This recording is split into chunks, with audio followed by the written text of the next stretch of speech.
বিএনপির নেতাকর্মীরা যদি আইন শৃঙ্খলা অবনতি ঘটানোর চেষ্টা করে তাহলে তাদেরও ছাড় দেওয়া হবে না বলে হুঁশিয়ারি দিয়েছেন জাতীয় সংসদের হুইপ রকিবুল ইসলাম বুকুল।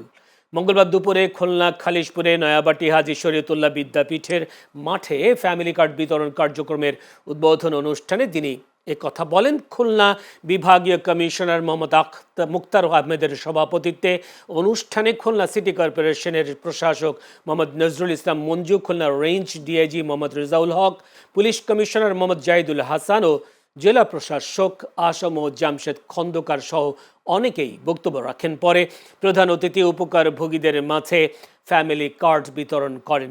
খুলনা বিভাগের 10টি জেলার মধ্যে শুধু খুলনা সিটি কর্পোরেশনের 10 নম্বর ওয়ার্ডে 4158 জনকে ফ্যামিলি কার্ডের অর্থ প্রদান করা হয়েছে। কেউ আমাদের কথার বাইরে যে কোনো ধরনের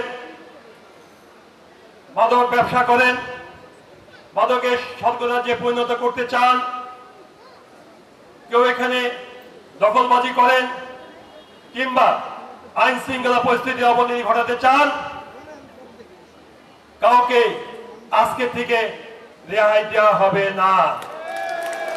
সে যদি আমার দলের নেতা কর্মী হয়ে থাকে, আমি আমার প্রশাসনকে অনুরোধ করব, সবার আগে আমার দলের নেতা কর্মীকে গ্রেপ্তার করে দৃষ্টান্ত স্থাপন করতে হবে।